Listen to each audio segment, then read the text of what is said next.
Nifty fake breakout exposed, 26,000 से वापसी खरीदारी या धोखा।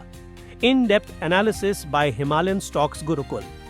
तो चलिए एक नजर डालते हैं हिमालयन स्टॉक्स गुरुकुल के निफ्टी एनालिसिस पर। देखिए, निफ्टी 26,000 के इतने बड़े लेवल को छूकर वापस आ गया और अब सबके मन में एक ही सवाल है, क्या ये खरीदने का मौका है या फिर ये एक बड़ा धोखा है।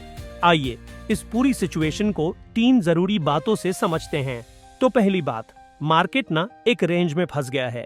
निफ्टी ने 26,000 को पार करने की कोशिश तो की, पर वो एक फैंटम ब्रेकआउट निकला, मतलब एक झूठा ब्रेकआउट जिसमें कई ट्रेडर्स फंस गए। फिलहाल मार्केट 25,800 के सपोर्ट और 26,000 के रेजिस्टेंस के बीच ही अटका हुआ है और इसका विलन रहा है आईटी सेक्टर। दूसरी बात, और ये बहुत जरूरी है, असली खेल है सेक्टर रोटेशन का। देखिए कितनी मजेदार बात है, एक तरफ आईटी सेक्टर गिरा हुआ था तो दूसरी तरफ ऑटो और फार्मा सेक्टर हीरो बनकर मार्केट को बचा रहे थे। जैसे आइचर मोटर्स के शानदार नतीजों के बाद उसका स्टॉक 6.5% उछल गया।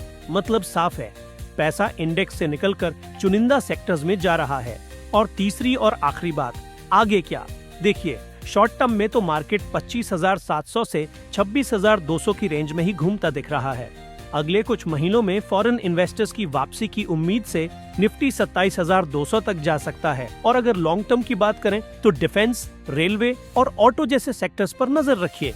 निफ्टी 29,500 तक भी पहुंच सकता है।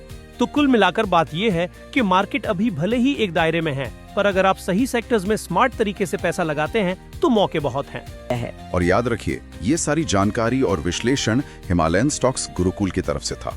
उनके चैनल को सब्सक्राइब, लाइक और शेयर करना बिल्कुल ना भूलें। अगली बार फिर मिलेंगे एक और दिलचस्प विषय के साथ। हिमालयन स्टॉक्स गुरुकुल को सब्सक्राइब, लाइक और शेयर करें।